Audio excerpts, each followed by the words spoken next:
The flavors are so strong and bold, like Tunisians. For people who are going to try this for the first time, start slowly until you build up the tolerance, I say, for the bold flavors.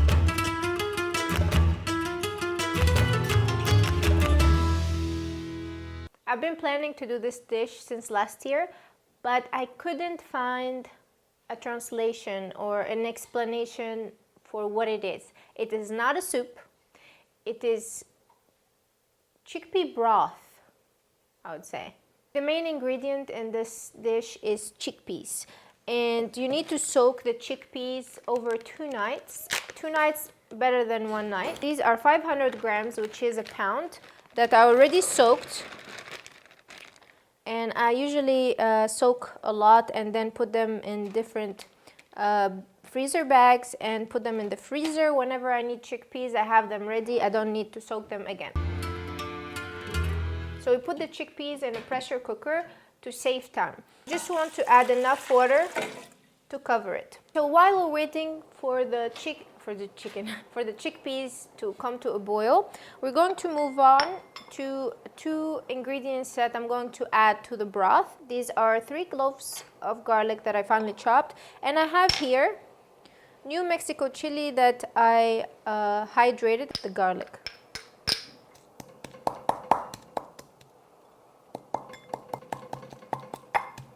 So we're almost making a paste, just a rough paste.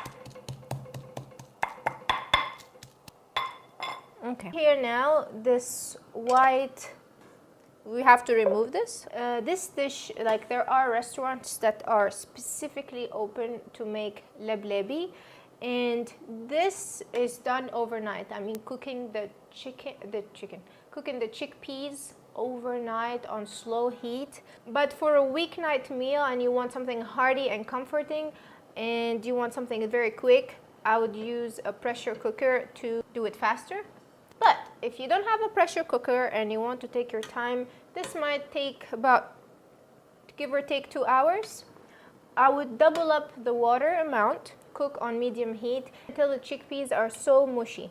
Now I'm going to add my semi-paste here of chili and garlic to the pot, and I'm going to also add some salt, a little bit of olive oil, let's say 1.5 tablespoons, and that's it. We're going to let it cook for 1 hour, and then when it's ready, I'm going to show you the next step. So it has been about an hour. Look at that. They are, if you touch it, it's so mushy.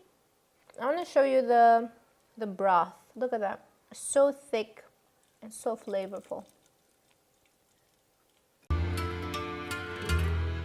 This is the fun part. So look at my assortment of ingredients here. I needed to give you the full experience. I was in college living with my best friend. Hi, Manel. I remember this very well. During winter, we used to wear our coats on top of our pajamas at night, and we used to take our bowls because we did not want to stay there. And this is the experience. This is how it goes. Stale bread. We love carbs in Tunisia. We love it, and we're so proud of it. We don't waste. We have stale bread, and if you don't have stale bread, you can toast some bread so it dries up a little bit. You get your bowl, and then someone in there, they gives you a piece of bread, and you sit down, or you stand on like a bar thing, and you just tear it by yourself. You work for yourself. You tear the bread like this into small pieces. And you know what? This is like cheap food in Tunisia. Like a plate of Lablabi is not very expensive. It can get expensive according to the toppings you want to add. So I want to always, to share with you these experiences. I got too excited. I'm gonna tell you how it is in the shop. So you take your bread and you go to the cook, and the cook will pour the broth with the chickpeas on top. This is the fun part where you can get as crazy as you want. Spicy or not? That's the question. If you said not spicy, you get only 1 tablespoon of harissa on top. I know that must be crazy. Some people will say extra spicy, please, because you want to fight the cold. and they will get extra spicy like me. The next main ingredient that you always have with lablabi is cumin. Add as much or less as you want. Ground cumin, of course. You add it like that. And the cumin with the chickpeas tastes amazing. Important is lemon. You add your lemon wedges in there, and then later we're gonna squeeze that. These are optional. So some people add tuna. If you want meat, they have it with beef. It's called hargma. Next thing, we're going to add olives, capers. You can also serve on the side with some Tunisian pickles. I'm gonna add a couple there, some fennel. We add soft boiled eggs. You can also put poached eggs. It has to be really just 2 minutes, just 2 minutes. I think I overcooked these. Yeah, it's overcooked. Okay. Now we're going to squeeze some lemon before we mix it all in. Yeah, it's not gonna stay this pretty for a long time. Olive oil, I forgot. How can I?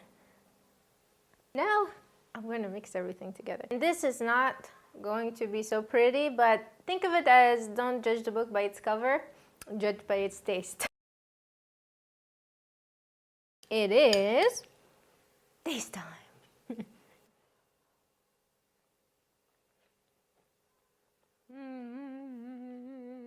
So good, so comforting, so warm, so flavorful. It really did get us through winter.